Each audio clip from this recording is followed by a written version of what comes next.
तो आप मेरे साथ निकाल सकते हैं। मत्ती रचित सुसमाचार उसका पहला अध्याय और उसके 18 पद से लेकर के उसके 25 पद तक। मत्ती रचित सुसमाचार उसका पहला अध्याय और उसके 18 पद से लेकर के उसके 25 पद तक। हम सब लोग परमेश्वर के वचन को पढ़ेंगे और परमेश्वर के वचन को आदर और सम्मान देने के लिए हम सब लोग अपने अपने स्थानों पर खड़े हो जाएंगे। परमेश्वर के वचन में इस प्रकार से लिखा हुआ है, यीशु मसीह का जन्म इस प्रकार से हुआ कि जब उसकी माता मरियम की मंगनी यूसुफ के साथ हो गई तो उनके इकट्ठे होने से पहले ही वह पवित्र आत्मा की ओर से गर्भवती पाई गई। अतः उसके पति यूसुफ ने, जो धर्मी था और उसे बदनाम करना नहीं चाहता था, उसे चुपके से त्याग देने का विचार किया। जब वह इन बातों के सोच ही में था तो प्रभु का स्वर्गदूत उसे स्वप्न में दिखाई देकर कहने लगा, हे यूसुफ, दाऊद की संतान, तू अपनी पत्नी मरियम को अपने यहाँ ले आने से मत डर, क्योंकि जो उसके गर्भ में है वह पवित्र आत्मा की ओर से है। वह पुत्र जनेगी और तू उसका नाम यीशु रखना, क्योंकि वह अपने लोगों का उनके पापों से उद्धार करेगा। यह सब इसलिए हुआ कि जो वचन प्रभु ने भविष्यवक्ता के द्वारा कहा था वह पूरा हो। देखो, एक कुंवारी गर्भवती होगी और एक पुत्र जनेगी और उसका नाम इमैनुएल रखा जाएगा, जिसका अर्थ है परमेश्वर हमारे साथ।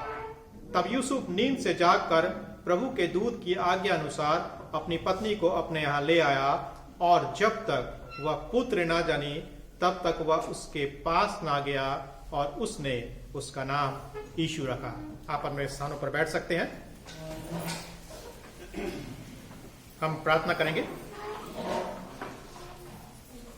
परमेश्वर पिता, हम धन्यवाद करते हैं कि आप हमारे जीवन के तारणहार है, पालनहार है और हमारे जीवन के बचाने वाले हैं।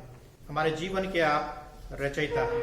हम धन्यवाद करते हैं कि आज आपने हम सबको एक दफा दोबारा से मौका दिया कि हम आपके भवन में उपस्थित होकर आपके आने की खुशी को मना सके और इस बात पर विचार कर सके कि आप क्यों और किस कारण से इस पृथ्वी पर आए थे। हम इस बात को जानने वाले हो सके, गहराई से इस बात पर विचार करने वाले हो सके और इस बात को हम ध्यान देने वाले हो सके कि आप हमारे जीवन को पुनः स्थापित करने आए थे, नए सिरे से बनाने आए थे, हमारे जीवन में परिवर्तन लाने के लिए आए थे। होंदे परमेश्वर पिता कि आप जिस प्रकार का परिवर्तन हमारे जीवन में चाहते हैं, उस प्रकार के परिवर्तन को हम अपने जीवन में उत्पन्न करने वाले हो सके। आपके आत्मा की सहायता से, आपके वचन की सामर्थ्य से और प्रार्थना से इस प्रार्थना को प्रभु यीशु मसीह के नाम से मांगते हैं, आमीन। प्रभु यीशु मसीह के जन्म की घटना एक ऐसी घटना है जिस घटना की योजना परमेश्वर ने आदि से बनाई थी। इससे पहले कि पृथ्वी को परमेश्वर ने बनाया, इससे पहले कि परमेश्वर ने आकाश को बनाया, इससे पहले कि परमेश्वर ने किसी भी चीज की सृष्टि करी, परमेश्वर ने मनुष्य के उद्धार की योजना पहले से ही बना लिया था।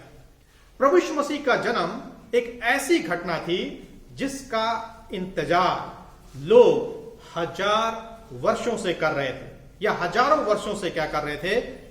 सैकड़ों वर्ष पूर्व जब हम परमेश्वर के वचन का अध्ययन करते हैं, हम इस बात को पाते हैं कि सैकड़ों वर्ष पूर्व यशाया और मीका ने इस बात की भविष्यवाणी परमेश्वर के वचन में कर दी थी। यशाया इस बात को लिखता है, इस कारण प्रभु आप ही तुमको एक चिन्ह देगा, सुनो, एक कुमारी गर्भवती होगी और पुत्र जनेगी और उसका नाम इमैनुएल रखेगी।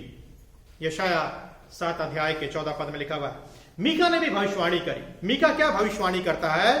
हे बैतलहम एफ्राता, तू ऐसा छोटा है कि यहूदा के हजारों में गिना नहीं जाता, तो भी तुझ में से मेरे लिए एक अधिपति निकलेगा जो इजराइलियों में प्रभुता करने वाला होगा, और उसका निकलना प्राचीन काल से वरन अनादि काल से होता आया है। मीका 5 अध्याय के 2 पद में। हजारों वर्ष से इतिहास में इस बात की तैयारी चल रही थी कि एक दिन जब समय आएगा, परमेश्वर का समय आएगा, तो परमेश्वर का पुत्र स्वयं मनुष्य का रूप धारण करके इस पृथ्वी पर क्या होगा, पैदा होगा। यह एक ऐसा ब्रेकिंग न्यूज है जो आज तक ब्रेकिंग न्यूज बना हुआ है। जब हम न्यूज चैनल को देखते हैं तो न्यूज चैनल के नीचे लिखा होता है ब्रेकिंग न्यूज, यानी ताजा समाचार। यह एक ऐसा समाचार है जो जिसको लगभग 2500 साल हो गए, लेकिन ये आज भी ये दुनिया में ब्रेकिंग न्यूज बना हुआ है। इससे बढ़िया ना तो कोई समाचार था, ना कोई समाचार है, और ना कोई समाचार कभी हो सकता है। यह आज भी ब्रेकिंग न्यूज है। हो सकता है कि हमारे और आपके लिए ब्रेकिंग न्यूज ना हो सकता है कि हमारे और आपके लिए ताजा समाचार ना हो, लेकिन दुनिया के लिए, परमेश्वर के लिए, परमेश्वर के वचन के लिए यह आज भी ब्रेकिंग न्यूज है। पृथ्वी पर जल प्रलय आया। नूह के द्वारा परमेश्वर ने पृथ्वी को क्या किया, बचाया। इब्राहिम के बारे में पढ़ते हैं, इब्राहिम के विश्वास के बारे में पढ़ते हैं, जब उसने अपने इकलौते पुत्र इसहाक की क्या करी थी, बलिदान की तैयारी करी थी। जब हम मूसा के बारे में पढ़ते हैं तो हम पाते हैं कि मूसा ने इजरायलियों को मिस्र की गुलामी से, मिस्र की बंधुआई से, जिसमें इजरायली लोग 430 साल तक मिस्र के गुलामी में थे, उससे उनको क्या किया, छुड़ाया। राजा दाऊद के बारे में पढ़ते हैं कि राजा दाऊद को परमेश्वर ने चुना, जब शाऊल को परमेश्वर ने क्या कर दिया, अस्वीकार कर दिया। उसके पुत्र सुलेमान को परमेश्वर ने चुना। ये समस्त घटनाएं मानवीय इतिहास की प्रमुखतम घटनाओं में से एक है। ठीक उसी प्रकार से जिस प्रकार से लोग शादी की तैयारी करते हैं, कार्ड छपवाते हैं, कपड़े खरीदते हैं, भोजन का प्रबंध करते हैं, मेहमानों को निमंत्रण भेजते हैं, उनके स्वागत की तैयारियां करते हैं, होटल्स की बुकिंग करते हैं, ठहरने का इंतजाम करते हैं, और उसके बाद जाकर विवाह क्या होता है, संपन्न होता है। पहले विवाह संपन्न नहीं होता है, लेकिन विवाह से पहले इन सारी चीजों की क्या होती है, तैयारी होती है। उसी प्रकार से हम बाइबल में जितनी भी घटनाओं को देखते हैं जो शुरुआत से घटी, उत्पत्ति की पुस्तक से घटी, वे सब घटनाएं एक भूमिका मात्र थी, सिर्फ उस महानतम घटना की परिपूर्ति थी जो नए नियम में प्रभु यीशु मसीह के जन्म से क्या हुआ, पूरा हुआ। गलातियों 4:4 में लिखा हुआ है, जब समय पूरा हुआ तब परमेश्वर ने अपने पुत्र को इस संसार में क्या किया, भेजा। जब समय पूरा हुआ तब। जब हम सब लोग क्रिसमस को मना रहे हैं, क्रिसमस की तैयारियों में लगे हुए हैं, चर्च सज गए हैं, हमारे घर सज गए हैं, हम सब लोग क्रिसमस को लेकर काफी उत्साहित हैं। जब हम क्रिसमस के बारे में पढ़ते हैं, जब हम प्रभु यीशु मसीह के जन्म के बारे में पढ़ते हैं, और प्रभु यीशु मसीह के जन्म से संबंधित जब हम बातों को पढ़ते हैं, तो उसमें हम बहुत सारे लोगों के बारे में हम क्या करते हैं, पढ़ते हैं। और आज हम उन्हीं सारे लोगों के ऊपर क्या करेंगे, विचार करेंगे कि उन सब का प्रभु यीशु मसीह के जन्म में क्या महत्व है, क्या योगदान है, उनके जीवन से हम क्या सीख सकते हैं। यह खंड आपके सामने पढ़ा गया है, मत्ती 1 अध्याय का 18 से 25 पद। यह एक परिचय के रूप में है। इसके अलावा अन्य बहुत सारे खंड हैं जो प्रभु यीशु मसीह के जन्म से क्या है, संबंधित है। और जब हम उन खंडों को पढ़ते हैं, उन खंडों में हम प्रभु यीशु मसीह के जन्म में बहुत सारे लोगों को देखते हैं। हम स्वयं प्रभु यीशु मसीह के बारे में पढ़ते हैं, मरियम के बारे में पढ़ते हैं, यूसुफ के बारे में पढ़ते हैं, चरवाहों के बारे में पढ़ते हैं, उन छोटे बच्चों के बारे में पढ़ते हैं जिनको मरवा दिया गया था। हम हेरोदेश के बारे में पढ़ते हैं, हम परमेश्वर के बारे में पढ़ते हैं। तो हम उन्हीं सारी घटनाओं के ऊपर, उन्हीं सारे लोगों के ऊपर एक एक करके हम क्या करेंगे, विचार करेंगे।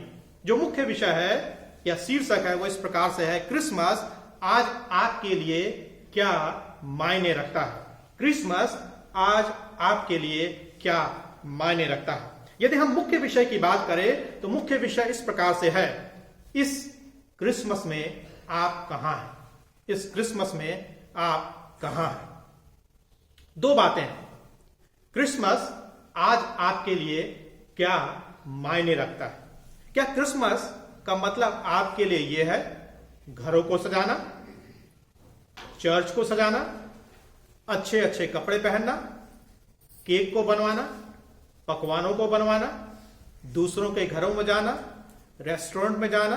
क्या आपके लिए क्रिसमस का मतलब यह है? यदि हम बात करें इस क्रिसमस में आप कहां हैं? जब हम एक एक करके उन लोगों के बारे में विचार करेंगे जिनके बारे में हम बाइबल में पढ़ते हैं, विशेष करके जो प्रभु यीशु मसीह के जन्म में जिनका कोई ना कोई क्या था, योगदान था या उनका महत्व था। सबसे पहले यदि हम प्रभु यीशु मसीह के जन्म में यदि किसी व्यक्ति के बारे में बातचीत कर सकते हैं तो वह स्वयं प्रभु यीशु मसीह की माता मरियम। तो जो पहला पॉइंट है वो इस प्रकार से है, मरियम की गर्भावस्था। मरियम की गर्भावस्था। क्या आप परमेश्वर के लिए उपलब्ध होने को तैयार हैं? यदि हम मरियम की बात करते हैं, मरियम के गर्भवती होने की बात करते हैं, तो उससे एक प्रश्न हमारे सामने उठकर आता है, क्या आप परमेश्वर के लिए उपलब्ध होने को तैयार हैं? क्या आप परमेश्वर के लिए उपलब्ध होने को तैयार हैं? 18 पद में इस प्रकार से लिखा हुआ है, यीशु मसीह का जन्म इस प्रकार से हुआ, जब उसकी माता मरियम की मंगनी यूसुफ के साथ हो गई तो उनके इकट्ठा होने से पहले ही, यानी कि विवाह होने से पहले ही, वह पवित्र आत्मा की ओर से क्या पाई गई? गर्भवती पाई गई। यदि 18 पद को देखें तो 18 पद में क्या लिखा हुआ है? 26 पद में क्या लिखा हुआ है? विशेष करके लूका 1 अध्याय के 26 पद में, यदि हम आपकी बाइबल है तो आप निकाल सकते हैं। लूका 1 अध्याय के 26 पद में हम देखेंगे क्या लिखा हुआ है। लूका 1 अध्याय के 26 पद में इस प्रकार से लिखा हुआ है,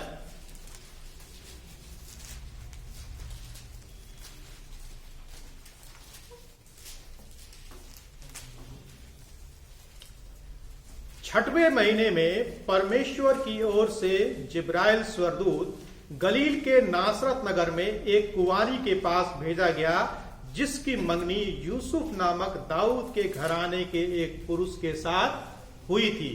उस कुंवारी का नाम मरियम था। तो मरियम विवाह होने से पहले, यूसुफ के साथ मिलने से पहले ही क्या हो गई थी? गर्भवती हो गई थी। मरियम को परमेश्वर के दूत के द्वारा से क्या किया गया? संदेश दिया गया कि तू गर्भवती होगी, एक पुत्र को जन्म देगी और तू उसका नाम क्या करना? यीशु रख। मरियम का क्या जवाब था? कैसे हो सकता है? क्या फालतू बात कर रहे हो? ठीक है, ऐसा तो हो ही नहीं सकता। अभी तो मेरा विवाह होने वाला है, यूसुफ के साथ विवाह होने वाला है, और तुम अनाप शनाप बोले जा रहे हो। क्या मरियम ने इस प्रकार से बोला? नहीं, मरियम ने इस प्रकार से नहीं बोला। मरियम का क्या जवाब था? तेरे वचन के अनुसार हो। मरियम का यह जवाब था। मरियम ने अपने आप को परमेश्वर के लिए क्या किया? उपलब्ध कराया। हम इंसानों के लिए उपलब्ध हो जाते हैं, लेकिन हम परमेश्वर के लिए उपलब्ध नहीं होते। क्या मरियम के लिए आसान था परमेश्वर के लिए उपलब्ध होना? उस समय के यदि हम परिस्थिति को देखें, उस समय काल की हम सिचुएशन को देखें, तो मरियम के लिए कतई आसान नहीं था, क्योंकि व्यभिचार के कारण से और विवाह से पहले यदि कोई भी महिला अनैतिक काम करते हुए पकड़ी जाती थी तो उसके लिए पत्थरवाह की क्या थी? सजा थी। मरियम ने इस बात की परवाह नहीं करी। मरियम के जीवन में कोई भी शक उत्पन्न नहीं हुआ। मरियम ने स्वर्गदूत से प्रश्न नहीं किया। मरियम ने परमेश्वर से प्रश्न नहीं किया। मरियम ने यूसुफ के बारे में नहीं सोचा। मरियम ने अपने विवाह के बारे में नहीं सोचा। मरियम ने यह नहीं सोचा कि यूसुफ का क्या होगा। यदि यूसुफ उसके बारे में सुनेगा तो यूसुफ उसके साथ संबंधों को क्या कर देगा? समाप्त कर देगा, उसका विवाह नहीं हो पाएगा। मरियम ने किसी भी बात की चिंता नहीं करी। मरियम ने अपने आप को परमेश्वर के लिए उपलब्ध कराया। मरियम ने समाज की चिंता नहीं करी। मरियम ने बदनामी की चिंता नहीं करी। मरियम ने अपने जीवन को खतरे में डाल दिया, सिर्फ और सिर्फ इस संसार के राजा को जन्म देने के लिए, संसार के उद्धारकर्ता को जन्म देने के लिए, मानव जाति के बचाने वाले को जन्म देने के लिए मरियम ने अपने आप को परमेश्वर के लिए क्या कर दिया? उपलब्ध करा दिया। आज हमारे पास दुनिया भर के कामों के लिए समय है, लेकिन परमेश्वर के काम के लिए समय नहीं है। जब आपके पास परमेश्वर के काम के लिए समय नहीं है, तो आप परमेश्वर से कैसे अपेक्षा कर सकते हैं कि परमेश्वर आपके लिए उपलब्ध हो? तभी तो जब जीवन में समस्याएं आती हैं, जीवन में परेशानियां आती हैं, घर में कोई व्यक्ति बीमार होता है, घर में समस्याएं आती हैं, हम परमेश्वर से प्रार्थना करते हैं। उस समय हम परमेश्वर को खोजते हैं। जीवन भर में तो आपने परमेश्वर को खोजा नहीं, जीवन भर तो आप चर्च नहीं आए, जीवन भर में तो आप प्रार्थना में संगति में नहीं आए, और आप सोचते हैं कि परमेश्वर आपके लिए उपलब्ध हो जाए। कैसे परमेश्वर आपके लिए उपलब्ध होगा? क्या आप परमेश्वर के लिए उपलब्ध थे? आप तो परमेश्वर के लिए उपलब्ध नहीं है, जिसने आपको बनाया है, जिसने आपकी सृष्टि करी है। और आप सोचते हैं कि जब भी मैं प्रार्थना करूं परमेश्वर मेरे लिए उपलब्ध हो जाए। क्या परमेश्वर रिमोट कंट्रोल है कि बटन दबाया टीवी चालू हो गया? हम इसी प्रकार से परमेश्वर को ट्रीट करते हैं। हम सोचते हैं कि परमेश्वर रिमोट कंट्रोल है, बटन दबाएंगे जैसे टीवी चालू हो जाता है वैसे प्रार्थना करेंगे, परमेश्वर हमारी प्रार्थनाओं को सुन लेगा। नहीं, बाइबल का परमेश्वर ऐसा परमेश्वर नहीं है।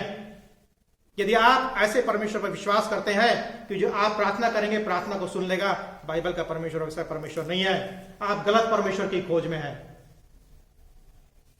आप यदि अपने आप को उपलब्ध करेंगे, परमेश्वर भी आपके लिए अपने आप को आपके लिए क्या करेगा? उपलब्ध करेगा। तो परमेश्वर तो वैसे ही उपलब्ध है 24/7, 24 घंटे, 7 दिन, 365 दिन परमेश्वर आपके लिए उपलब्ध है। लेकिन आप साल में 3 बार उपलब्ध होते हैं, ईस्टर के दिन, गुड फ्राइडे के दिन और क्रिसमस के दिन। और कोई कोई तो वो भी नहीं है। कब उपलब्ध होते हैं? जब विवाह करना होता तब उपलब्ध होते हैं, ठीक है, या बीमार पड़ गए तब उपलब्ध होते हैं परमेश्वर के पास। मरियम के जीवन से हम इस बात को सीख सकते हैं। दूसरी बात,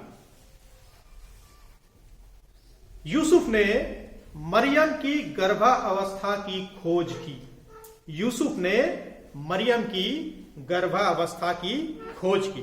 कहने का यह मतलब है, मरियम को स्वर्गदूत के द्वारा से संदेश दिया गया कि तू गर्भवती होगी, एक पुत्र जनेगी और तू उसका नाम यूसुफ रखना। जैसे ही मरियम गर्भवती होती है, इसकी खबर इसकी पता किसको चलता है? यूसुफ को पता चलता है। क्यों? क्योंकि यूसुफ के उसके साथ क्या हो गई थी? मंगनी हो गई थी, उसका विवाह होने वाला था। और यूसुफ ने इस बात की क्या करा? पड़ताल किया। क्या आप स्वयं को पूरी तरह से भूलने के लिए तैयार है? यूसुफ ने क्या किया? क्या आप स्वयं को पूरी तरह से भूलने के लिए तैयार है? 20 पद में, जब वह इन बातों के सोच ही में था। कौन से बातों के सोच में था यूसुफ? कि उसकी पत्नी क्या हो गई है? गर्भवती हो गई है। अब क्या होगा? मेरी भी बदनामी होगी, उसकी भी बदनामी होगी। अब मरियम के लिए सही नहीं होगा, मरियम को मार डाला जाएगा, दुनिया भर की बदनामी होगी। अब मेरे से कोई विवाह नहीं करेगा, मरियम से कोई विवाह नहीं करेगा। जब वह इन बातों के सोच ही में था तो प्रभु का स्वर्गदूत उसे स्वप्न में दिखाई देकर कहने लगा, हे यूसुफ, दाऊद की संतान। और आगे क्या लिखा हुआ है? तू अपनी पत्नी मरियम को अपने यहां ले आने से मत डर, क्योंकि जो उसके गर्भ में है वह किसकी ओर से है? परमेश्वर की ओर से है, पवित्र आत्मा की ओर से है। उसके बाद यूसुफ ने अपने आप को पूरी तरह से क्या कर दिया? भुला दिया। इंग्लिश में इस प्रकार से लिखा हुआ है, are you willing to forget yourself completely? क्या आप स्वयं को परमेश्वर के लिए, परमेश्वर के कार्य के लिए पूरी तरह से भूलने के लिए तैयार हैं? नहीं। यदि हम अपने आप को भुला देंगे तो फिर हमारे बारे में जानेगा कौन? हमको पहचानेगा कौन? लेकिन यूसुफ ने ऐसा नहीं किया। यूसुफ ने, यूसुफ मनुष्य था, मानवीय रूप से उसने सोचा, बहुत सारी चीजों को सोचा होगा जो यहां पर नहीं लिखा हुआ है। लेकिन एक मनुष्य जब उसके जीवन में इस प्रकार की चीजें आती हैं, परिस्थितियां एकदम से बदल जाती है, वो स्वाभाविक रूप से सोचता है। और यूसुफ ने सोचा, उसने कोई गलत नहीं सोचा। जब मरियम के बारे में उसने सोचा, उसको छोड़ने के बारे में सोचा, लेकिन जब स्वर्गदूत के द्वारा से उसको बतलाया गया, उसने अपने आप को पूरी तरह से क्या करा दिया? भुला दिया। अपने आप को शून्य कर दिया, अपने आप को परमेश्वर के लिए क्या कर दिया? उसने समर्पित कर दिया। तीसरी बात, हमने मरियम के बारे में देखा, हमने यूसुफ के बारे में देखा। तीसरी बात, परमेश्वर का पुत्र यानी स्वयं प्रभु यीशु मसीह परमेश्वर का पुत्र। क्या आप नम्र होने के लिए तैयार हैं? क्या आप विनम्र होने के लिए तैयार हैं? क्या आप अपने आप को दीन बनाने के लिए तैयार हैं? 25 पद में लिखा हुआ है,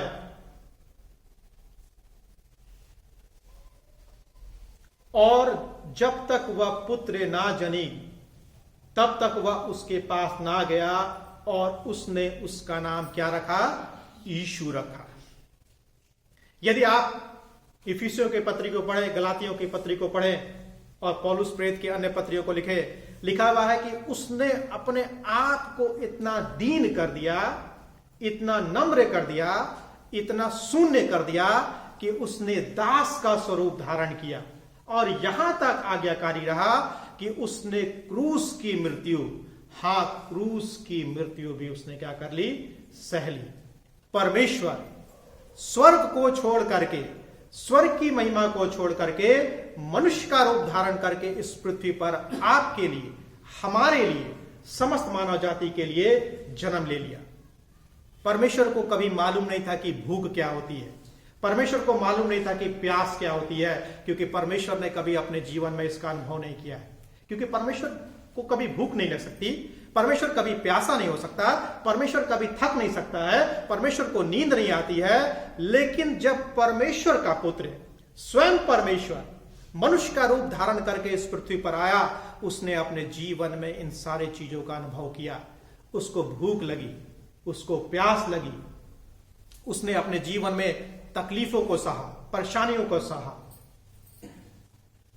अपने आप को उसने नम्र और दीन कर दिया। किसने अपने आप को नम्र और दीन किया? स्वर्ग का परमेश्वर, ब्रह्मांड का परमेश्वर, हमारे और आपके जीवन का बनाने वाला परमेश्वर, एकमात्र सच्चा और जीवित परमेश्वर, उसने अपने आप को नम्र और दीन कर दिया। कई दफा हमारे लिए, विशेष करके हम मनुष्यों के लिए बड़ा मुश्किल होता है अपने आप को नम्र और दीन बनाना, और विशेष करके तब और ज्यादा मुश्किल होता है जब हमारे जीवन में बहुत सारी योग्यताएं होती है, परमेश्वर दान वरदान देता है, बड़ा मुश्किल होता है। हम अपने आप को दिखाने की कोशिश करते हैं, बताने की कोशिश करते हैं कि हम अपने आप को नम्र और दीन हैं, लेकिन प्रभु यीशु मसीह से सर्वोत्तम उदाहरण हमारे और आपके लिए कुछ भी नहीं है। लिखा हुआ है, शून्य कर दिया, शून्य कर दिया अपने आप को। क्या आप नम्र होने के लिए तैयार हैं, इच्छुक है? एक बड़ा प्रश्न है। चौथी बात, यूसुफ का परिवार। यूसुफ का परिवार, क्या आप किसी भी कीमत पर आज्ञा मानने को तैयार हैं? क्या आप किसी भी कीमत पर आज्ञा मानने को तैयार हैं? यूसुफ के साथ क्या हुआ?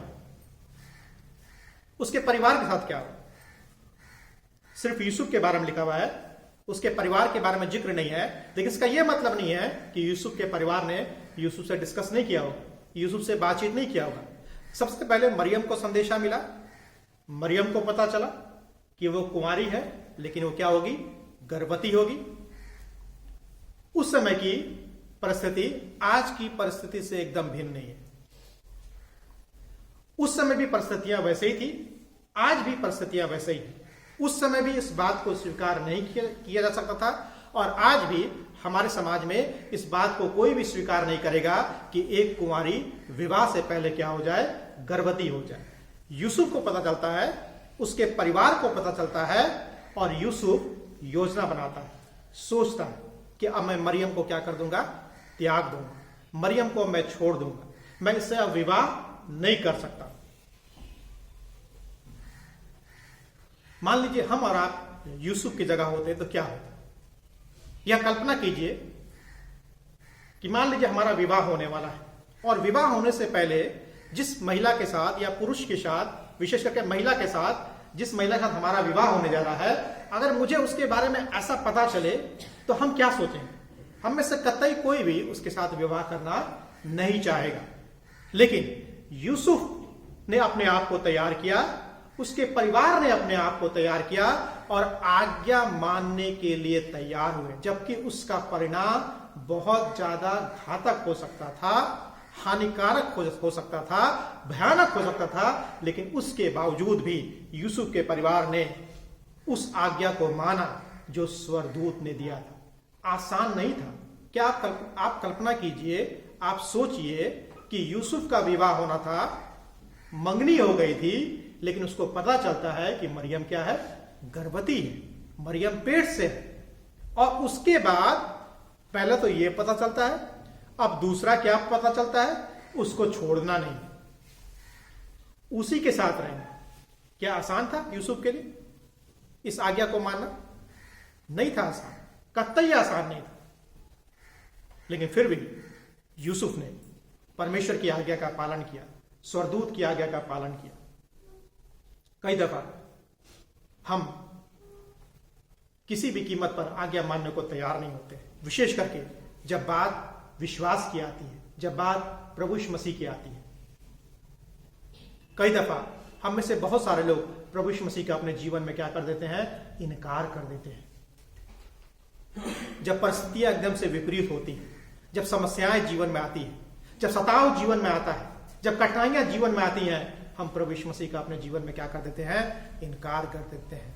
हमको वो व्यक्ति बनना है, वो व्यक्ति जिसमें हम किसी भी कीमत पर हम परमेश्वर की आज्ञा मानने के लिए क्या रहे, तैयार रहे। और ऐसे ही व्यक्ति को परमेश्वर आज खोज रहा है, ऐसे ही पुरुष को, ऐसे ही महिलाओं को परमेश्वर आज खोज रहा है। और परमेश्वर चाहता है कि हम ऐसे पुरुष, ऐसी महिलाएं बने जिसमें हम किसी भी कीमत पर उसकी आज्ञा मानने के लिए हम क्या रहे, तैयार रहें। मत्ती 2 अध्याय के 13 पद में लिखा हुआ है, उनके चले जाने के बाद प्रभु के एक दूत ने स्वप्न में यूसुफ को दिखाई देकर उससे कहा, उस बालक और उसकी माता को लेकर मिस्र देश को भाग जा, और जब तक मैं तुझसे ना कहूं तब तक वहीं रहना, क्योंकि हेरोदेस इस बालक को ढूंढने पर है कि उसे मरवा डाले। मरियम का गर्भवती होने के बारे में उसको पता चलता है। फिर स्वर्गदूत उसको संदेश देता है कि तुझको मरियम के साथ रहना है। तीसरी बात क्या पता चलती है कि अब हेरोदेस उसके पीछे पड़ा है, यानी जो बच्चा मरियम के पेट में पल रहा है, उस बच्चे को हेरोदेस क्या करना चाहता है, राजा मरवा देना चाहता है। एक तरफ देखे, हिंदी में बोले तो यूसुफ के लिए एक तरफ कुआं था और दूसरी तरफ क्या थी, खाई थी। लेकिन उसके बावजूद भी यूसुफ ने परमेश्वर की आज्ञा का क्या किया, पालन किया। जैसे जैसे परमेश्वर ने उसको बोला, वैसे वैसे यूसुफ ने परमेश्वर की आज्ञा का पालन किया। पांचवी बात, 2 साल से कम उम्र के सभी बच्चों का कत्लेआम या वध। 2 साल से कम उम्र के सभी बच्चों का कत्ल या वध। 2 अध्याय के, यदि हम 16 पद को देखें, 2 अध्याय के 16 पद में क्या लिखा हुआ है, जब हेरोदेस ने यह देखा कि ज्योतिषियों ने उसके साथ धोखा किया है, तब वह क्रोध से भर गया और लोगों को भेजकर ज्योतिषियों द्वारा ठीक ठीक बताए गए समय के अनुसार बैतलहम और उसके आसपास के स्थानों के सब लड़कों को जो 2 वर्ष के या उससे छोटे थे, क्या किया, मरवा डाला। क्योंकि जो उस समय का राजा था उसका नाम था हेरोदेस। उसको पता चलता है ज्योतिषियों के द्वारा से कि यहूदियों के राजा का क्या हुआ है, जन्म हुआ। हेरोदेस क्या होता है, घबरा जाता है, परेशान हो जाता है, उसको अपना राज खतरे में दिखाई देता है। और जब ज्योतिषी उसके पास नहीं आते हैं वापस लौट करके, तो वह आज्ञा देता है कि 2 साल से कम उम्र के सभी बच्चों का क्या कर दिया जाए, कत्लेआम कर दिया जाए। आप कल्पना कीजिए, आप सोचिए, इन बच्चों की क्या कोई गलती थी जिनको हेरोदेस ने मरवा दिया? नहीं, कोई भी गलती नहीं थी। मासूम बच्चे थे, अभी उन्होंने दुनिया नहीं देखी थी, दुनिया को समझा नहीं था, चलना फिरना नहीं सीखा था, बोलना नहीं सीखा था, चीजें क्या होती है उसको अपने जीवन में अभी अनुभव करना नहीं सीखा था। तब तक उनकी क्या हो जाती है, मृत्यु हो जाती है। क्या परमेश्वर के लिए सब कुछ सहने को तैयार है? मुश्किल है। बोलना आसान है कि हां, हम परमेश्वर के लिए सब कुछ सहने को तैयार हैं, लेकिन काफी मुश्किल है, आसान नहीं। एक व्यक्ति है, सुसमाचार के कारण से उसको जेल में डाल दिया गया था। काफी साल जेल में रहा। जिस कमरे में उसको रखा गया था, उस कमरे में उसको नंगे पैर रहना पड़ता था। पूरा अंधेरी कोठरी होती थी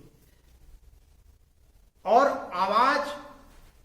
आवाज भी उस कमरे में नहीं आती थी। यानी आवाज सुनने से भी उस व्यक्ति को वंचित कर दिया गया कि, और अंधेरा था, वो व्यक्ति देख नहीं सकता था, व्यक्ति सुन नहीं सकता था, व्यक्ति इस बात का पता नहीं लगा सकता था कि वो कहां था। लेकिन उसने फिर भी प्रभु यीशु मसीह का इनकार नहीं किया। प्रभु यीशु मसीह का इनकार नहीं किया। सब कुछ सहने के लिए तैयार था, सिर्फ और सिर्फ किसके लिए? सुसमाचार के लिए। क्या हम सब कुछ सहने के लिए तैयार हैं? क्या हम सुसमाचार के लिए दुख उठाने के लिए तैयार हैं? क्या हम प्रभु यीशु मसीह के लिए दुख उठाने के लिए तैयार हैं? क्या हम क्रूस के लिए दुख उठाने के लिए तैयार हैं? क्या हम अपने प्राणों को देने के लिए भी तैयार हैं?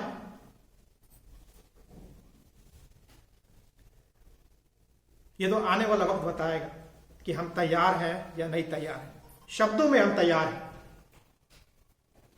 दिखाई देता है कि हम तैयार हैं, लेकिन जब परिस्थितियां सामने आती हैं, उस समय पता चलेगा कि वास्तव में हम परमेश्वर के लिए तैयार हैं या नहीं तैयार हैं। लेकिन इस छोटे बच्चों से हम सीख सकते हैं जो सब कुछ सहने को क्या थे?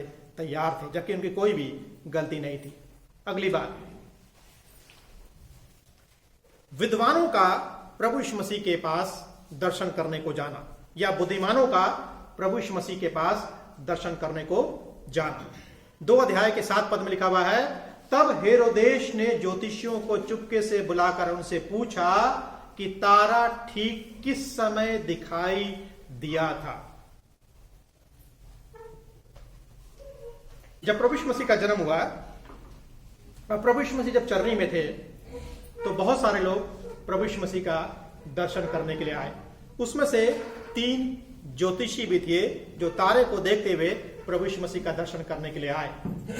और जब हेरोदेश राजा को पता चलता है कि यहूदियों के राजा का जन्म हुआ है, तो वो इन ज्योतिषियों को बुलाता है और उनको ये आदेश देता है कि जब तुमको पता चल जाए कि उस यहूदियों के राजा का जन्म कहां हुआ है, तो मुझे भी बताना, ताकि मैं भी उसका क्या करूं? दर्शन करूं। क्या हेरोदेस वास्तव में दर्शन करना चाहता था प्रभु यीशु मसीह का? नहीं। हेरोदेस तो क्या करना चाहता था? प्रभु यीशु मसीह को मरवाना चाहता था। और उसने किसके ऊपर प्रेशर डाल दिया? ज्योतिषियों के ऊपर दबाव डाल दिया। ज्योतिषी लोग प्रभु यीशु मसीह का दर्शन करते हैं, प्रभु यीशु मसीह के बारे में उनको पता चलता है। उनको मालूम था कि यदि हमने हेरोदेस को प्रभु यीशु मसीह के बारे में नहीं बताया, प्रभु यीशु मसीह के जन्म के बारे में नहीं बताया, तो हेरोदेस हमारे साथ अच्छा नहीं करेगा, हमें भी मरवा सकता है। उनके पास बहुत सारा प्रेशर था। मानसिक रूप से बड़े ही वो तनाव में होंगे, भावनात्मक रूप से तनाव में होंगे, शारीरिक रूप से परेशान होंगे, आत्मिक रूप से परेशान होंगे। लेकिन उसके बावजूद भी उन्होंने सारे जो तनाव थे, उन तनावों को अपने जीवन में क्या किया? उन्होंने सहा। कई दफा जब बीमारियां हमारे जीवन में आती हैं, हम बीमारियों को सह लेते हैं। जब परेशानियां आती हैं, परेशानियों को हम अपने जीवन में सह लेते हैं। लेकिन जब एक व्यक्ति के जीवन में मानसिक तनाव आता है, तो उसको हैंडल करना काफी मुश्किल होता है। और आप अनुमान लगा सकते हैं, कल्पना कर सकते हैं कि कितना ज्यादा मानसिक तनाव से ये ज्योतिषी लोग गुजर रहे होंगे। जीवन और मौत का सवाल था।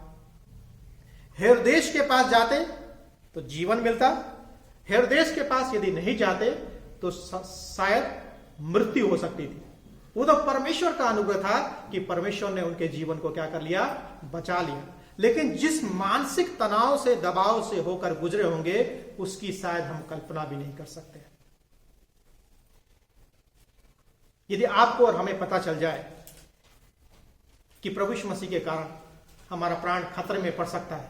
हम और आप कितने ज्यादा परेशान हो जाएंगे, कितने ज्यादा संकट में पड़ जाएंगे। अंतिम बात,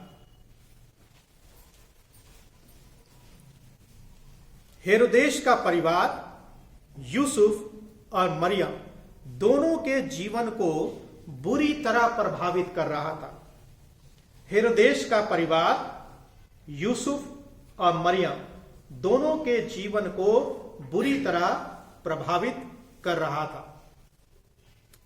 2 अध्याय के 7 और 8 पद में लिखा हुआ है, तब हेरोदेस ने ज्योतिषियों को चुपके से बुलाकर उनसे पूछा कि तारा ठीक किस समय दिखाई दिया था, और उसने यह कहकर उन्हें बैतलहम भेजा, जाओ उस बालक के विषय में ठीक ठीक मालूम करो, और जब वह मिल जाए तो मुझे समाचार दो, ताकि मैं भी आकर उसे प्रणाम करूं। और 15 और 16 पद में लिखा हुआ है, और हेरोदेस के मरने तक वहीं रहा, इसलिए कि वह वचन जो प्रभु ने भविष्यवक्ता के द्वारा कहा था पूरा हो, मैंने अपने पुत्र को मिस्र से बुलवाया। जब हेरोदेस ने यह देखा कि ज्योतिषियों ने उसके साथ धोखा किया है, तब वह क्रोध से भर गया और लोगों को भेजकर ज्योतिषियों के द्वारा ठीक ठीक बताए गए समय के अनुसार बैतलहम और उसके आसपास के स्थानों के सब लड़कों को जो 2 वर्ष के थे और या उससे छोटे थे मरवा डाला। यदि हम 22 पद को देखें तो 22 पद में इस प्रकार से लिखा हुआ है, परंतु यह सुनकर कि अरखिलाउस अपने पिता हेरोदेस के जगह यहूदिया पर राज कर रहा है, वहां जाने से डरा। यूसुफ की बात हो रही है। फिर स्वप्न में परमेश्वर से चेतावनी पाकर गलील प्रदेश को चला गया। हेरोदेस का परिवार ने मरियम और यूसुफ दोनों के जीवन को, दोनों के परिवारों को बुरी तरह से प्रभावित किया। क्या आप हर तरह की कठिनाई के लिए खड़े रहने को तैयार हैं? क्या आप हर तरह की कठिनाइयों के खिलाफ खड़े रहने को तैयार हैं? यूसुफ और मरियम के जीवन से हम सीख सकते हैं कि बहुत सारी कठिनाइयां थी उनके सामने। समाज के द्वारा से चुनौती थी, परिवार वालों के द्वारा से चुनौती थी, हेरोदेस के द्वारा से चुनौती थी, लेकिन उसके बावजूद भी उन्होंने अपने जीवन में आने वाली सारी कठिनाइयों का सामना किया और उन सारी कठिनाइयों के खिलाफ वे खड़े रहे। सारी कठिनाइयों के खिलाफ वे खड़े रहे। हम इस खंड से क्या सीख सकते हैं? सबसे पहले यदि हम बात करें मरियम की, क्या आप मरियम के स्थान पर हैं? यदि आप बोलते हैं ठीक है मैं मरियम के स्थान पर हूं, यदि आप मरियम के स्थान पर हैं तो क्या आप परमेश्वर के लिए उपलब्ध होने को तैयार हैं? यदि आप बोलते हैं, मैं बोलता हूं या महिलाएं बोलती हैं कि हां मैं अपने आप को मरियम के स्थान पर पाती हूं, तो प्रश्न यह उठता है, यदि आप मरियम के स्थान पर हैं या मरियम के स्थान पर अपने आप को रखते हैं, तो क्या आप परमेश्वर के लिए उपलब्ध होने को तैयार हैं?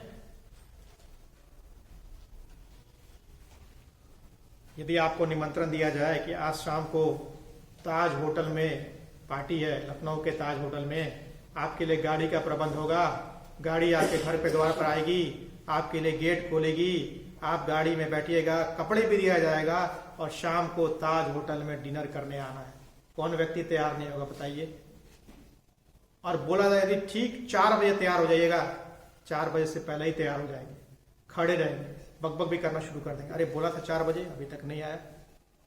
संसार के लिए उपलब्ध होने को तैयार है। प्रश्न उठता है, क्या आप परमेश्वर के लिए उपलब्ध होने को तैयार हैं? क्या आप यूसुफ के स्थान पर हैं? यदि आप बोलते हैं कि नहीं मैं अपने आप को यूसुफ के स्थान पर पाता हूं, यदि आप यूसुफ के स्थान पर हैं तो क्या आप स्वयं को पूरी तरह से भूलने के लिए तैयार हैं? क्या आप स्वयं को पूरी तरह से भूलने के लिए तैयार हैं? क्या आप अपने आप को नगण्य करने के लिए, शून्य करने के लिए तैयार हैं? यदि आप अपने आप को परमेश्वर के पुत्र के स्थान पर रखते हैं तो क्या आप विनम्र होने के इच्छुक हैं? नम्र होने के इच्छुक हैं? अपने आप को नम्र करना चाहते हैं? अपने आप को दीन करना चाहते हैं? यदि आप बोलते हैं कि आप यूसुफ के घराने के स्थान पर अपने आप को रखते हैं, तो यदि आप यूसुफ के परिवार के स्थान पर अपने आप को रखते हैं तो क्या आप किसी भी कीमत पर आगे मानने के लिए तैयार हैं? ये जब कठिनाइयां आएंगी, समस्याएं आएंगी, परेशानियां आएंगी, आप भी प्रभु यीशु मसीह का इनकार कर देंगे।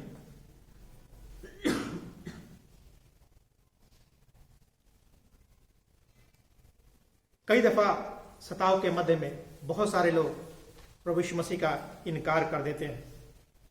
परमेश्वर हम सबको सामर्थ दे, यदि हम अपने आप को यूसुफ के स्थान पर रखते हैं तो हम किसी भी कीमत पर उसकी आज्ञा मानने के लिए अपने आप को क्या करें, तैयार करें। यदि आप अपने आप को बच्चों की जगह पर रखते हैं तो क्या आप कुछ भी सहने को तैयार हैं? इस संसार में सहना बड़ा मुश्किल है, सहनशील होना बहुत मुश्किल है हम सब लोगों के लिए, ठीक है। सहनशीलता नहीं है हमारे जीवन, पेशेंस नहीं है, धीरज नहीं है हमारे जीवन में। एकदम से हम एग्रेसिव हो जाते हैं, एकदम से हम उत्तेजित हो जाते हैं। हमको बच्चों के समान सहनशील होने की जरूरत है। यदि आप अपने आप को बुद्धिमान पुरुषों के स्थान पर रखते हैं तो क्या आप दबाव सहने को तैयार हैं? दबाव सहने को तैयार हैं?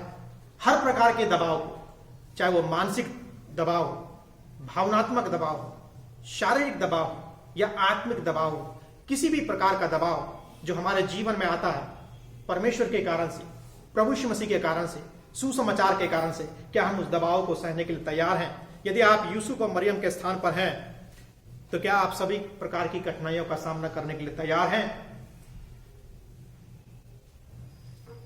प्रभु यीशु मसीह का जन्म किस लिए हुआ था? प्रभु यीशु मसीह का जन्म क्रूस पर बलिदान होने के लिए हुआ था। क्या आपने कभी इस शब्द के ऊपर विचार किया है कि वह पुत्र जनेगी? उसकी माता को क्या बताया जा रहा है?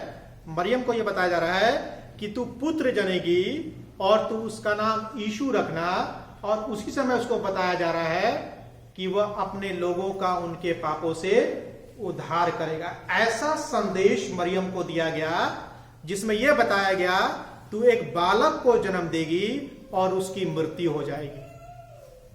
ऐसा संदेश कोई सुनना चाहेगा? ऐसा संदेश कोई भी मां बाप सुनना चाहेगा?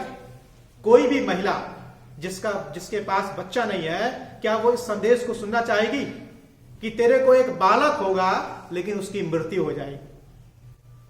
क्या बोलेगा वो महिला? क्या बोलेगी? इससे बढ़िया तो वो बालक ही ना। मरियम को यही संदेश दिया गया। जन्म के साथ साथ प्रभु यीशु मसीह की मृत्यु के बारे में भी मरियम को क्या कर दिया गया? बता दिया गया कि तू एक बालक को जनेगी और उसका नाम क्या रखना? तू यीशु रखना, जो अपने लोगों का उनके पापों से क्या करेगा? उद्धार करेगा। और पापों से उद्धार, छुटकारा कैसे संभव है? प्रभु यीशु मसीह के क्रूस के द्वारा से संभव है। जब हम इन दिनों में क्रिसमस को बना रहे हैं तो हम प्रभु यीशु मसीह के क्रूस को कतई ना भूले। प्रभु यीशु मसीह का जन्म इसलिए हुआ था ताकि वो हमारे और आपके लिए बलिदान हो सके। हमारे और आपके लिए क्या हो सके? बलिदान हो सके। इसीलिए प्रश्न यह है, ये क्रिसमस जिसको हम मना रहे हैं आपके लिए क्या मायने रखता है? क्या यह आपके लिए मायने रखता है या आपके लिए मायने नहीं रखता है? इस क्रिसमस में आप कहां पर हैं? किस स्थान पर हैं? इनको हमें अपने जीवन को जांचने की आवश्यकता है। परमेश्वर पिता, हम धन्यवाद देते हैं आपका इस समय के लिए। धन्यवाद करते हैं परमेश्वर पिता कि आप अपने वचन के द्वारा से हमें सिखाते हैं, समझाते हैं। हो दे परमेश्वर पिता हम इस बात को अपने जीवन में देखने वाले हो सके, जानने वाले हो सके, समझने वाले हो सके कि ये क्रिसमस हमारे लिए क्या मायने रखता है। आपका इस संसार में आना हमारे लिए क्या मायने रखता है। आपका इस संसार में जन्म लेना हमारे लिए क्या मायने रखता है। हम क्यों आपके आने की खुशी को मना रहे हैं। इस क्रिसमस में हम कहाँ पर हैं, हम इस बात को जानने वाले हो सके, उस पर विचार करने वाले हो सके, उस पर ध्यान देने वाले हो सके। आप हम सबकी सहायता करें, मदद करें। प्रार्थना को प्रभु यीशु मसीह के नाम से मांगते हैं, आमीन।